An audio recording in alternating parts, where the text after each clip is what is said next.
তোমরা মুসলিমরা এমন এক ঈশ্বরের ইবাদত করো যে ঈশ্বরের কোনো আকার নাই, অর্থাৎ নিরাকার। তাহলে তোমরা এমন এক ঈশ্বরের ইবাদত কেন করো যাকে তোমরা কখনো দেখতে পারবে না? বিপরীতে সে বলে যে দেখো আমাদের ঈশ্বর, আমাদের ভগবান, আমরা তাকে প্রতিদিন দেখি, তার মূর্তি বানাই এবং তাকে আমরা পূজা করি, তার কাছে আমরা চাই।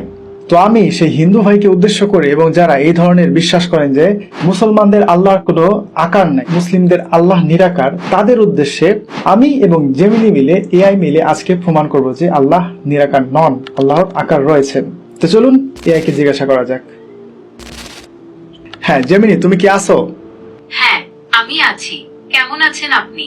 হ্যাঁ, তো আমি ভালো আছি। আজকে আমি তোমাকে কিছু প্রশ্ন করব। প্রশ্নের বিষয়বস্তু হচ্ছে যে আমাকে এক হিন্দু ভাই প্রশ্ন করেছেন যে তোমরা মুসলিমরা এমন এক ঈশ্বরের ইবাদত করো যে ঈশ্বরের কোনো আকার নাই, নিরাকার।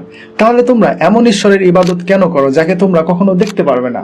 তাই আমি আজকে সেই হিন্দু ভাইকে প্রমাণ দিব যে আমাদের আল্লাহ নিরাকার নন, তার আকার রয়েছেন। তো এই বিষয়ে আমি তোমাকে কিছু প্রশ্ন করব।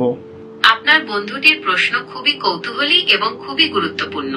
আপনি কি আপনার বন্ধুর প্রশ্নের উত্তর দিতে প্রস্তুত? হ্যাঁ, অবশ্যই আমি আমার সেই বন্ধুটির প্রশ্নের উত্তর দিতে প্রস্তুত। শুধু আমি না, আমি এবং তুমি মিলে আমরা দুইজনে সেই বন্ধুকে প্রমাণ দিব যে আমাদের আল্লাহ নিরাকার নন, আল্লাহর আকার রয়েছে। ঠিক আছে? অবশ্যই। আমি আপনার বন্ধুকে বোঝাতে সাহায্য করতে পেরে খুশি হব যে ইসলামে আল্লাহর ধারণাটি মূর্তি পূজার মতো নয়।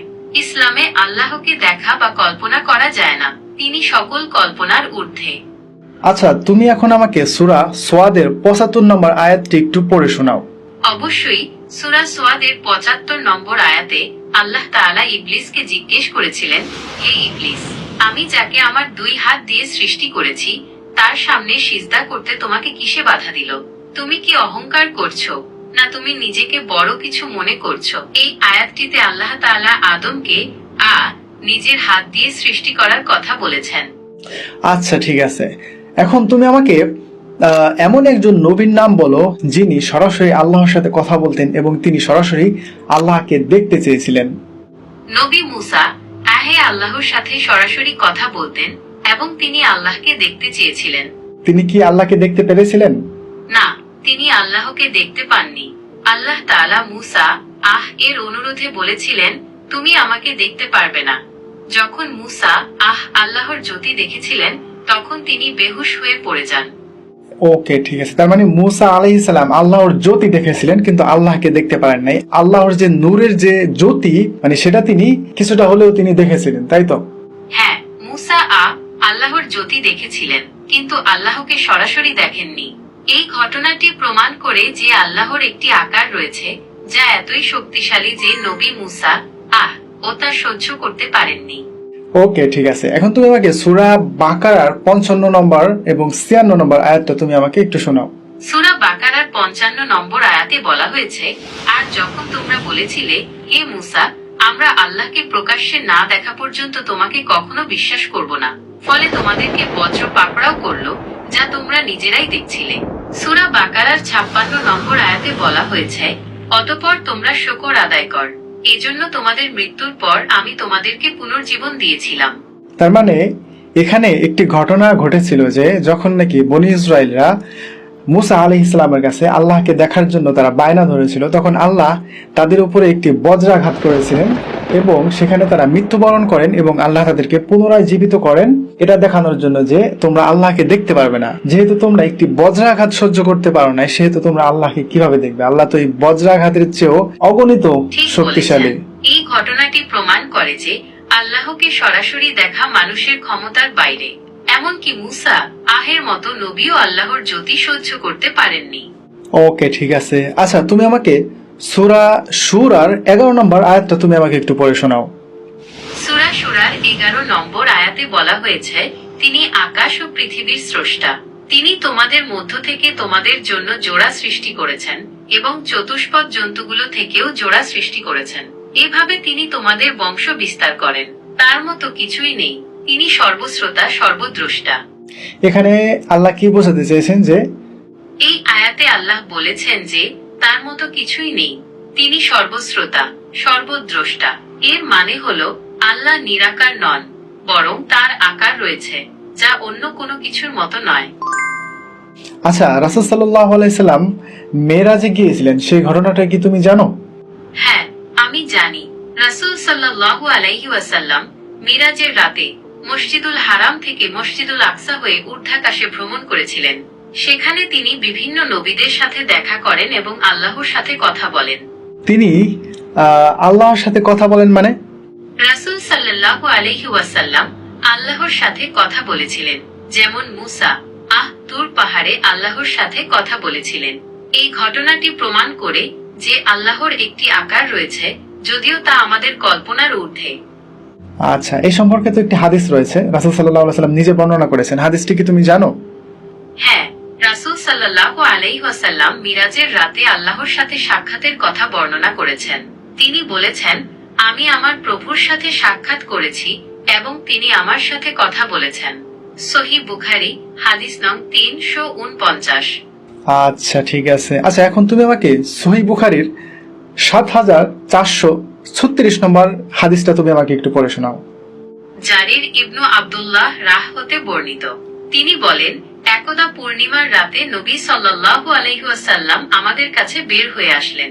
অতঃপর তিনি বললেন, শীঘ্রই তোমরা তোমাদের রবকে কিয়ামতের দিন দেখতে পাবে, যেমন এই চাঁদটিকে তোমরা দেখছো এবং একে দেখতে তোমাদের অসুবিধে হচ্ছে না। ওকে, ঠিক আছে। তার মানে এই হাদিস থেকে কি বোঝা গেল? এই হাদিস থেকে বোঝা যায় যে কিয়ামতের দিন মুমিনগণ আল্লাহকে সরাসরি দেখতে পাবেন, যেমন আমরা চাঁদ দেখি।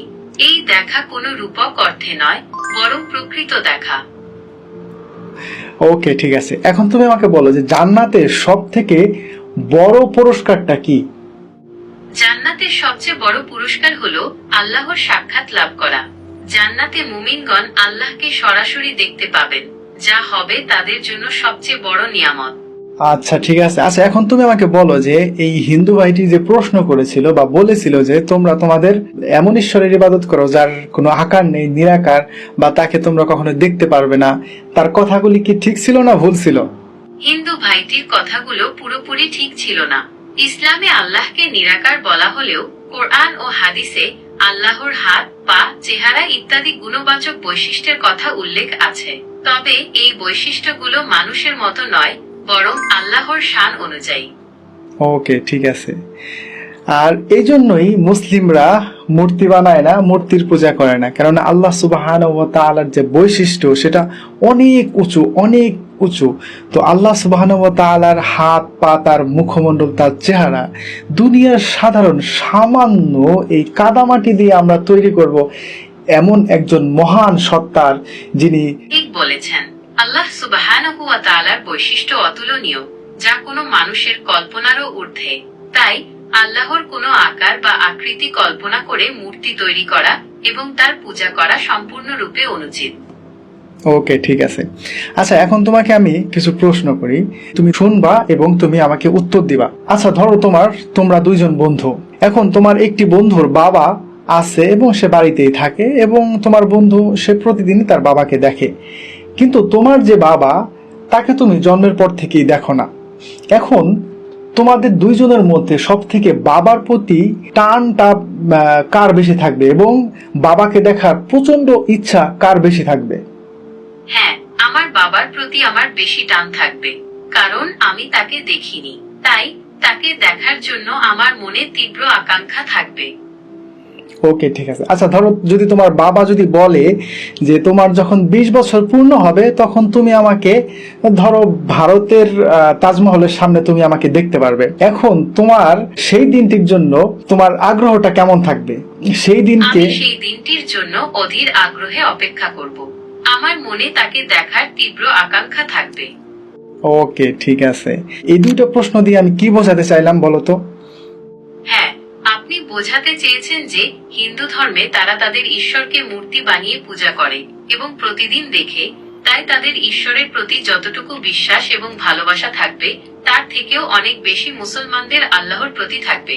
কারণ মুসলমানরা আল্লাহকে না দেখেই তার ইবাদত করে, এবং আল্লাহ যেহেতু বলেছেন জান্নাতে আল্লাহকে দেখা যাবে, সেজন্য মুসলমানরা জান্নাতে আল্লাহকে দেখার জন্য অপেক্ষায় রয়েছে।